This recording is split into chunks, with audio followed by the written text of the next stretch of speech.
ജാസ്മിനെ റസ്മിൻ തല്ലി. എല്ലാവരും പ്രതീക്ഷിക്കും പുറത്താക്കുമെന്ന്. ഒന്നും ഉണ്ടായില്ല. യെല്ലോ കാർഡും കൊടുത്തു. പിന്നെ 2 വീക്സ് നോമിനേഷൻ ലിസ്റ്റിൽ അവർ നോമിനേറ്റ് ചെയ്തില്ലെങ്കിലും പേര് വരും. ഇത്രയേ ഉള്ളൂ ശിക്ഷ.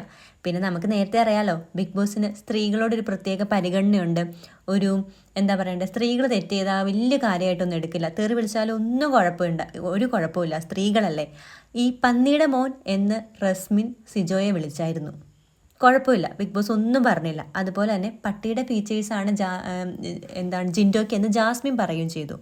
അതിനും ബിഗ് ബോസിന് പ്രശ്നമൊന്നുമില്ല. ഇത് രണ്ടും ലാലേട്ടൻ ഇന്നത്തെ എപ്പിസോഡ് ചോദിച്ചിട്ടില്ല. ഇനി സൺഡേത്തെ എപ്പിസോഡ് ചോദിക്കുമോ അറിയത്തില്ല. എന്താണെങ്കിലും അത് വലിയ കാര്യമായിട്ട് എടുത്ത ഒരു മട്ടൊന്നുമില്ല. പിന്നെ റസ്മിൻ ജാസ്മിനെ തല്ലിയതിന് ജാസ്മിന് പരാതിയില്ലെങ്കിലും പരാതിയുണ്ട്, ബിഗ് ബോസ് ആക്ഷൻ എടുക്കണം എന്ന് പോയി പറഞ്ഞത് സിജോ ആണ്. അതിനൊരു കാരണമുണ്ട്. സിജോയ്ക്ക് അടി കിട്ടിയിട്ടുണ്ടല്ലോ റോക്കിയുടെ കയ്യിൽ നിന്ന്. അങ്ങനെ കുറേ നാൾ പുറത്തു പോയതുകൊണ്ട് ആ ഒരു പേടി കൊണ്ടായിരിക്കാം സിജോ പറഞ്ഞിട്ടുണ്ട്, ഇനി ഇവിടെ ഒരു തല്ല് നടക്കാനായിട്ട് ഞാൻ സമ്മതിക്കില്ല. എന്നെ തല്ലിയത് പോട്ടെ, എന്നെ തല്ലിയത് മതി, ഇനി ഒരു തല്ല് നടക്കാൻ സമ്മതിക്കില്ല എന്നുള്ള രീതിയിലാണ് സിജോ നിൽക്കുന്നത്. പക്ഷേ ഇതൊന്നും വലിയ കാര്യമായിട്ട് ബിഗ് ബോസും എടുത്തിട്ടില്ല, ലാലേട്ടനും എടുത്തിട്ടില്ല. റസ്മിനെ വിട്ട് വഴക്ക് പറയാനും പോയില്ല, ചൂടാകാനും പോയില്ല. ഈ സ്ഥാനത്ത് വല്ല ജിൻഡോയോ അല്ലെങ്കിൽ വേറെ ആരാണുങ്ങളായിരുന്നെങ്കിലും പൊടി പോലും അവിടെ ഉണ്ടാവില്ല.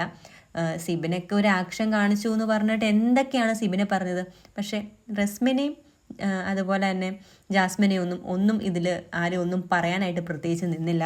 അതുപോലെ തന്നെ റസ്മിനോട് ഇങ്ങനെ പറഞ്ഞുള്ളൂ, ഇതൊന്നും ഇവിടെ ചെയ്യാൻ പറ്റില്ലാത്ത കാര്യങ്ങളാണ്, ചെയ്യാൻ പറ്റില്ല, അതുകൊണ്ട് യെല്ലോ കാർഡ് എന്ന് കാണിച്ചു, ഇനിയൊരു ചോദ്യവും പറച്ചിലും ഉണ്ടാവില്ല എന്നൊക്കെയാണ് പറഞ്ഞിരിക്കുന്നത്.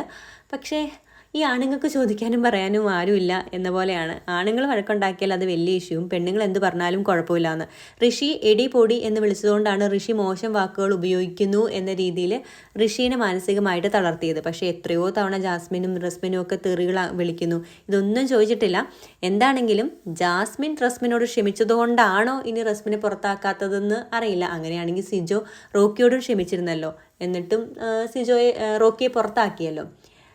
എന്ത് തന്നെയാണെങ്കിലും ബിഗ് ബോസ് ഹൗസിൽ പലർക്കും പല നിയമങ്ങളും ആണെന്ന് നമുക്ക് ഇതോടുകൂടിയിട്ട് മനസ്സിലായിട്ടുണ്ട്. നിങ്ങളുടെ അഭിപ്രായം എന്താണെങ്കിലും കമൻറ്റ് ചെയ്യാനായിട്ട് മറക്കരുതേ.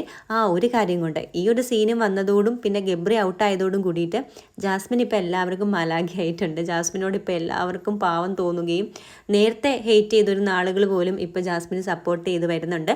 നിങ്ങളുടെ അഭിപ്രായം കമൻറ്റ് ചെയ്യാനായിട്ട് മറക്കരുത്. മറ്റൊരു വീഡിയോ കാണാം.